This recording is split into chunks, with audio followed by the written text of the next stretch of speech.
Well, hello there, football friends. So tonight, Tots and I are recording our last podcast of the year.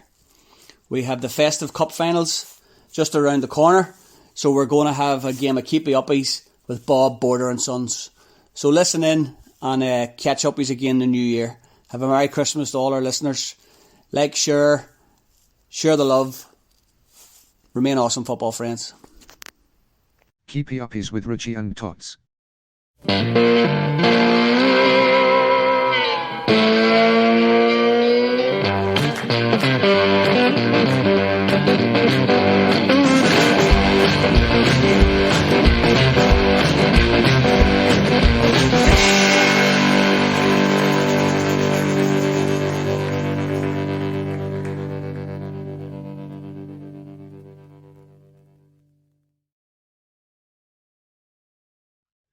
This has to be the last one of the year because I got the look from the wife, so it did. So that's all you need. There was no words, just the look.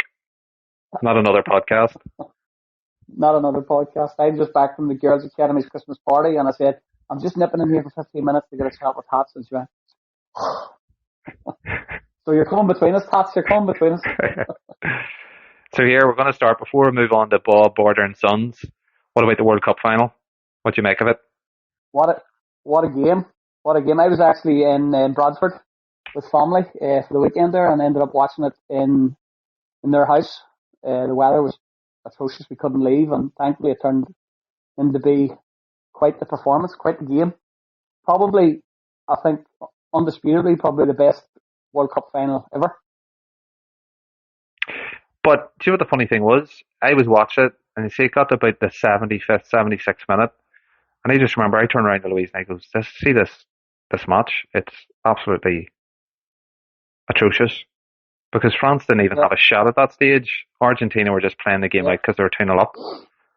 I see those last 15 minutes and obviously extra time. Unbelievable. Like it's unbelievable. I actually sat on the edge of the seat.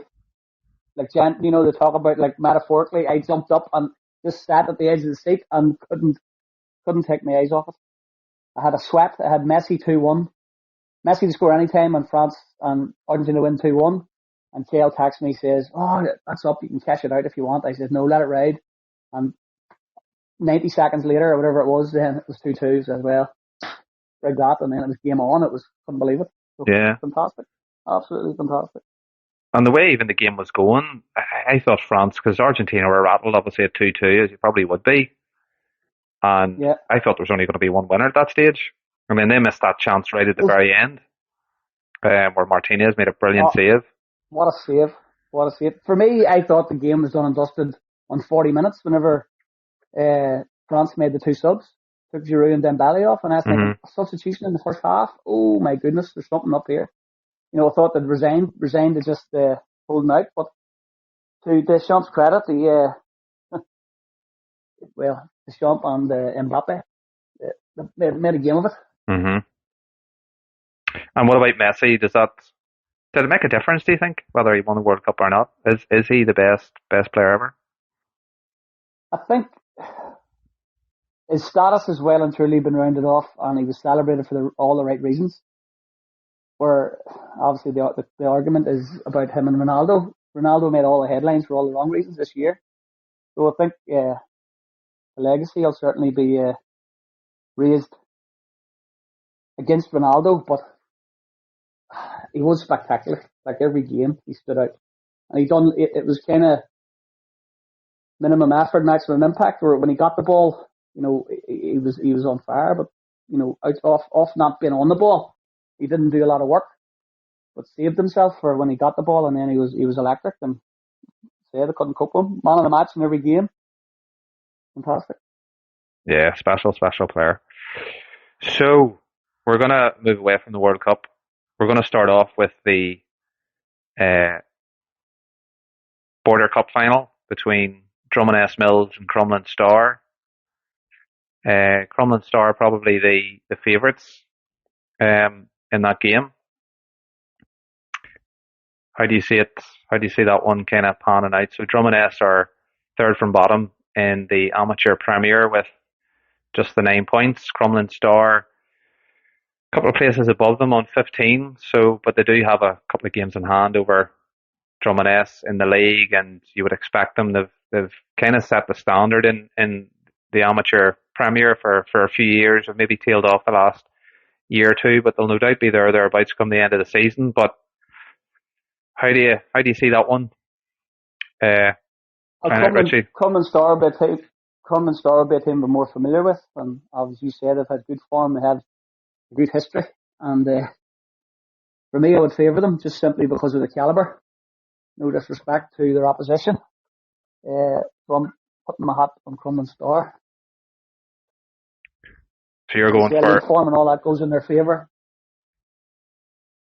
Yeah, and they've had some good victories in the Border Cup. They beat Derry, who are currently leading the amateur premier. They beat them in the semi-finals 1-0. Also beat East Belfast away 2-0, which is always tricky. Yeah. So you're going for the Crumlin Star, and of course we played Crumlin Star. And they gave us a bit of a tanking last year in the over 35s, albeit, but the least said about that. Do you remember that away? Did you play on the away trip? I do. We got absolutely. Yes. That was the one. That was Davy Kidd's game, right? Davy Kidd's, yeah. Davy Kidd had a wee sabbatical and right back in midfield, and he scored a goal after about 30 seconds. Remember? Yeah, it was one of those kind of, those Christmas blooper DVDs. It definitely will be up there, that first goal we conceded. But let's not talk. I think we got beat 5-0 or 5-1. It was pretty awful. But to be fair to Drumaness Mills, you don't get to a Border Cup final for no reason. Nope. They beat Lauren Tech, who's always tricky in the first round. Seen off Dunmurry Rec, who we'll be chatting about. They actually got all the way to the Steel and Sons, or the Sons and Steels as you call it, cup final. Sons and Steels. So they beat them 4-2, and they beat Rosario, who have a big history. They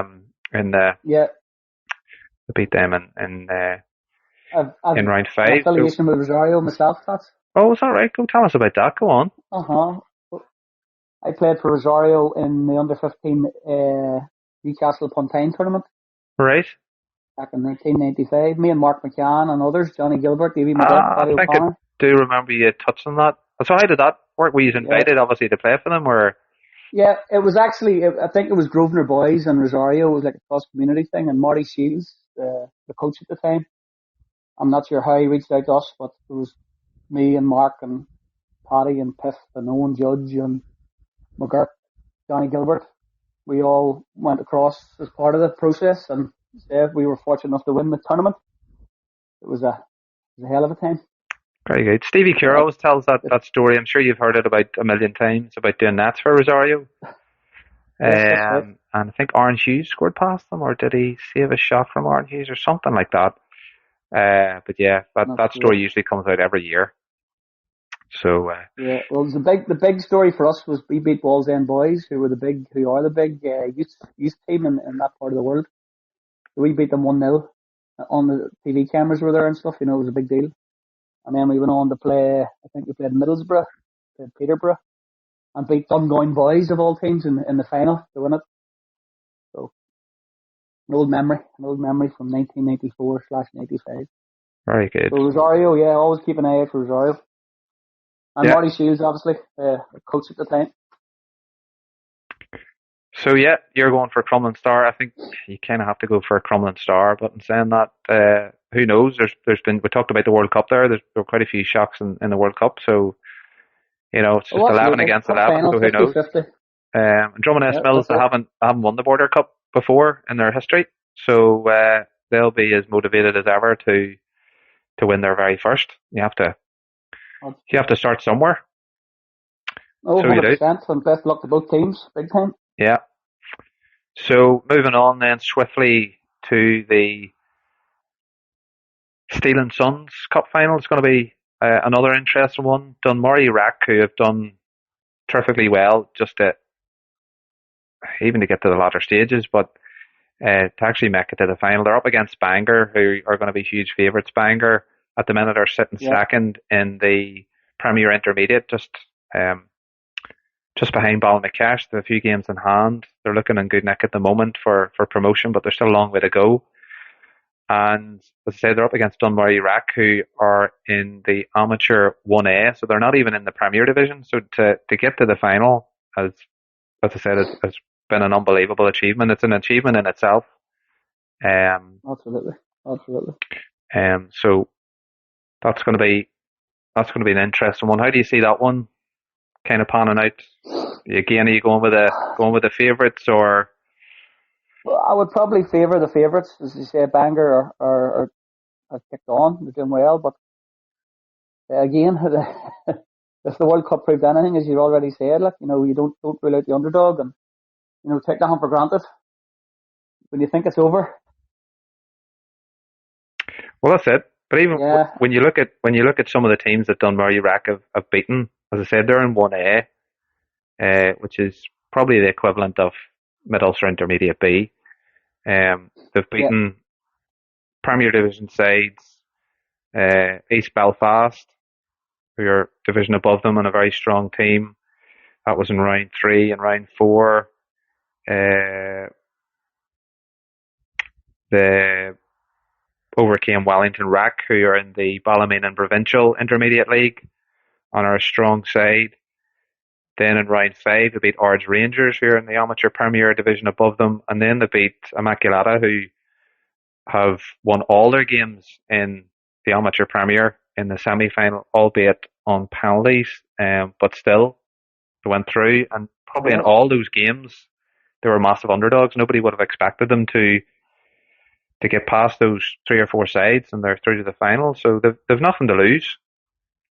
No, absolutely not. And sometimes a cup team, probably very much a cup team, but Lady Luck, if Lady Luck's on your side on the day, as you said, they're not there by chance. They've earned the right. So a cup team in the league. However, they've played 8, lost 4, and they are sitting 4th from bottom in their league. So I suppose on the flip side, sometimes I suppose the cups can distract you in the league, and there's maybe games to catch up on there. But so it's going to be an interesting one. So if you were the gaffer of Dunmurry Rec, not that you need to advise the manager of Dunmurry Rec, but are you just going there and saying, look, lads, what would be your, if you were sitting in the change room, what would be? Well, it's mano mano, as you said, that they've earned the right to be there. There's, on the day, Lady Luck, you rely on Lady Luck. Both teams rely on Lady Luck a little bit, but its ability and will and want has got them there. So you go out, you play your best game is all you can do. Leave it all out there and come back in. That's it. Your head held high, win, lose or draw. But it's all or not. And as you say, it's a cup final in the middle of the season, so you can draw on the experience, and you kick back on. The league games will come thick and fast after that. But enjoy the day, leave it all out there, and what will be will be. And no regrets. And Bangor, I suppose they'll be massive favourites, and it's bound to obviously put pressure on their players going into it, isn't it? Because they're probably expected to go and win that game by a good few goals. With all due respect to Dunmurry Rec, but they are expected probably to win by a few goals. So suppose if they don't start the game well, then that's it. The confidence. Dunmurry will get more confident, as I say. They're probably quietly confident, based on their previous results to date in the cup, and whatever mentality that they've applied in the other rounds. It's about finding that winning formula again and kicking on. And the longer the game stays level, or if they were to go ahead, that confidence and that game plan, that mindset will sort of stand by them. That's it. And Bangor these days managed by Lee Feeney. I remember him coming on. I don't know if you remember this game, Richey. You were definitely still manager at the time. We were playing Money Slane, and he came on. I'm pretty sure it was 2-2, and he came on for the last about 15 minutes. And I think he scored a goal and set up 2, and pretty much got man of the match. He was only on for 15 minutes. He was, you could obviously see why he played the level he played at.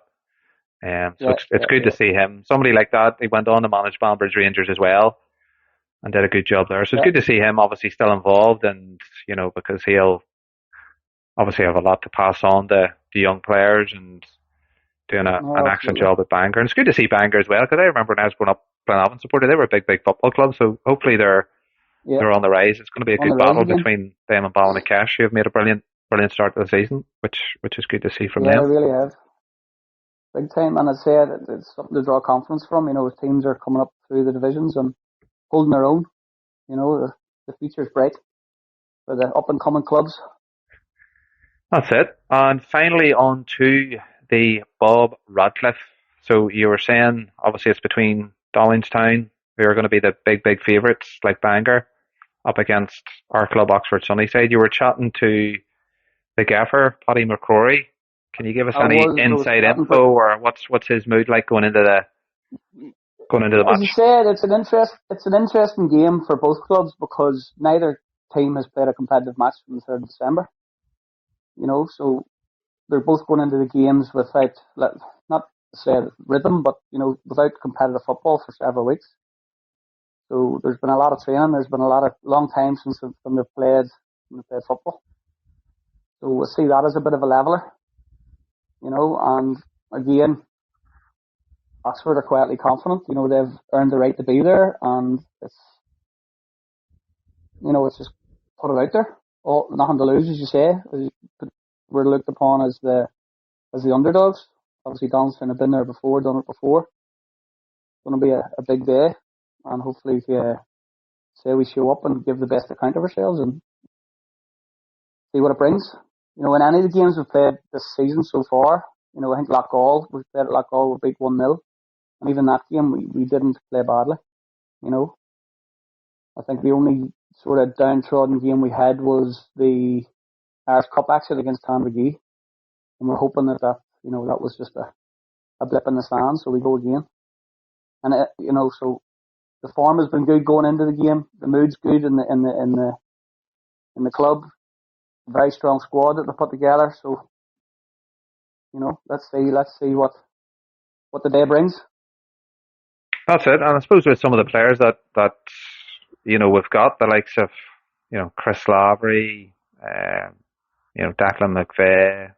You've got Sean Mackle, who's back as well. I've seen him on the bench in one of the recent Yeah, he's games. back in the Players fold. that have Yeah. played at a really high level. So I suppose they'll be dependent on those boys to show their experience. You can't imagine those guys will be too phased. Yes, they'll probably be there'll be a bit of nerves, but more excited nerves. But Yeah. yeah, it's all about. We have that good mix. There's a mix of experience there. Boys have been there and done it, and have been in the cup finals before like this. And then you have the exuberance of youth, and there'll be an energy about it. So the depth in the squad is fantastic, to be honest with you. So it's a credit to the boys that they've the squad they've put together, and how the squad have bought into what Paddy and the boys are trying to achieve. So it's a win-win as far as I'm concerned. And yeah, they've kind of been building the last couple of years. There's been a couple of quarter-final exits in the Bob Radcliffe, but you just get the sense the last couple of years there has been something building just overall league-wise and obviously in the cup competitions. There's quite a few cups in recent seasons that they've been getting to finals and semi-finals and obviously competing at the top end of intermediate A. But so it's great to see they're kind of bearing fruit, but it's going to be a huge task, isn't it? Dollingstown, as you said, they've got the history. They're the current holders. They've won two Bob Radcliffe's in their history. So it's going to be tough. But have you got a wee inkling that? Well, as I say, similarly, we're a club no different to Downstown. Where you work damn hard on the field and off the field to bring the club to a higher level, and we're on that rise at the minute. We're hoping that we can emulate what the likes of Downstown have done in the past, and it just takes us to take that next leap to join the likes of them. So we're not 100 miles away from it. We're not 100 miles off it. So as I say, we go in quietly confident and see what the day brings. And of course, Oxford, well, albeit Oxford United have got a Bob Radcliffe back in 1987. Did you know that? Well, there you go. So we have actually won Bob Radcliffe I probably did. long time ago. I'm assuming that they're the Harry Dixon years. But Right. yeah, it's largely, I suppose history goes against Oxford Sunnyside as well, because it's largely very few Mid-Ulster division sides win it. Hanover won it in 2017. It was a very strong Hanover side. And then I think you have to go all the way back to 2000. It's Tandragee Rovers. But as I said, have you got a wee inkling then that Paddy can pull off a shock there, Paddy and the boys? I suppose it's going to be important to make a good start in the game as well, isn't it? Absolutely. I say we've got the ability, we've got the team there. The team are raring to go. So if we give the best account of ourselves, as I say, I think we can be quietly confident that we'll be competing, and the white and red army could be bringing home the silverware. But it's all about what happens on the day. But again, it's no Christmas miracle that we're there. It's born out of hard work, grit, determination, all the stuff that the Paddy stands for, and what he's instilled in the squad. And the club on and off the field has been, as you already mentioned, going from strength to strength. So you're hoping that for the big effort you get the big reward. So there you are. That's the festive cups covered. So you're going to go for, in the Border Cup, you're going Crumlin Star, the Steel and Sons, you're going for the mighty Bangor, and you're going for a tight penalty shootout win, extra time win for Oxford Sunnyside. That's it. My Christmas wish has been already sent. So. I would say if that happens, there's going to be a few sore heads through to probably next Christmas. So it'll be so. Absolutely. So. Well, I hope to see you on Cup Final Day. Yeah, you'll have to take. Are you going to do a wee Keepie Uppies? Keepie Uppies live. There's one for you. Keepie Uppies live from the pitch. Do that. Go live, no problem. We'll do the commentary. You have to put the apologies in for the expletives before and during. So there you are. So we've done 22 minutes. So yeah. We've covered a lot there. So the wife can't be no, definitely not too grumpy with me. There you are. Right. Well, here, all the best to all the teams. Some competing. Fantastic stats there. Yeah. Stats man. I'll have to pull you. You do call me the stats man, and to be honest, I've very rarely come out with any stats or facts, so I do have to probably pull them out now and again. So there you are. Top banana. Top banana. All the best to all the teams competing in the festive cup finals. 3 brilliant games. Hopefully, loads of goals. Look forward to loads of goals, loads of penalties. Love penalty shootouts. Love them. So it's good night from me. And it's good night from Tots. Good night. Good night.